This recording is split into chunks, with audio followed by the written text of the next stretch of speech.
There's the old carrier.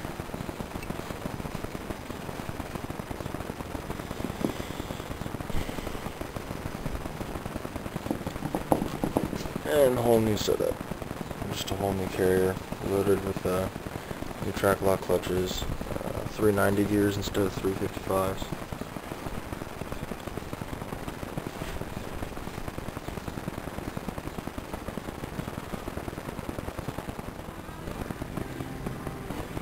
Alrighty, so it's about 1 o'clock in the morning. I'm pretty beat up. Just got done finishing the rebuild of the axle. There's going to be some paint and some cleanup for tomorrow. Get this guy ready to bolt back into the truck. I'll go ahead and show you guys what I did. A little overview of what went in and what was replaced and why. We've got some teeth missing on the ring gear here. I don't know if you guys, how well you can see that. My camera's picking it up pretty decent right there. A bunch of little chunkies here and there. 2 big fat pieces of teeth missing. I actually got all the way home. I did 100 miles in this ring gear with a trailer towing 3 quads. Up a 7% grade, no less. On what, a third of a tooth, approximately, if you look at the side of the tooth there. About a third of a tooth. Anyway. So, that's the whole reason why I'm even doing this. I heard some funny, strange noises coming from my rear end, and that's probably why. So, I pulled off my diff cover. Notice there's a bunch of metal and shit in there, and pretty much some pretty good carnage. So anyway, the reason why that did that, I'm going to explain to you guys here as briefly as I possibly can.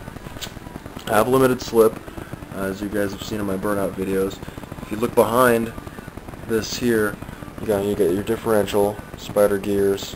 There's clutch packs behind these spider gears right here, and those have tension applied to or between the gear and the actual carrier itself. The carrier and that gear are basically under pressure. Here's the same assembly. I went and bought a whole another Trac-Lok assembly. You can see there's the old one right there. This whole assembly right here is new, but I did put it together myself. But anyway, so these clutches sit in here just like this, just like you see right inside there. You can see there's the same gear, right? So you got all the clutch packs in there. Well, what ended up making my gears break in the first place was one of these Belleville conical washers, or not a washer, a Belleville conical spring is what it is. It's got a concave to it, you can see.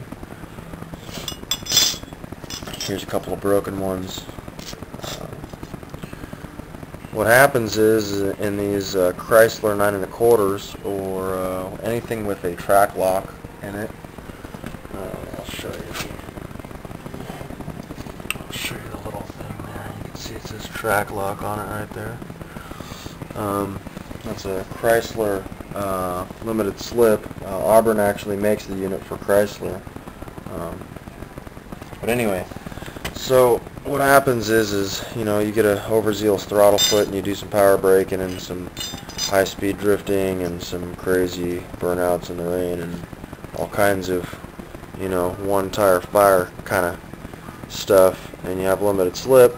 If you don't have enough limited slip fluid or limited slip friction modifier, your fluid, these one-piece washers turn into multiple pieces, and you get a little piece of steel shrapnel like this floating around in your diff housing. Floats around. Eventually it'll find its way up into the gears, start working those gears in half. So those gears will come apart, and that's hardened metal. This is hardened metal as well, but those are much harder. You start breaking off gear faces, and that goes through the fluid. You're pretty much going to just grenade the whole fucking thing. So that's pretty much what I ended up doing.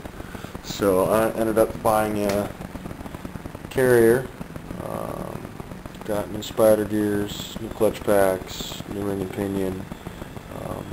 We already got done setting up the whole thing, setting the pinion depth and whatnot. We've got the rest of the shim pack here for that. Here's There's the old spiders, the old clutches, old races, old parts.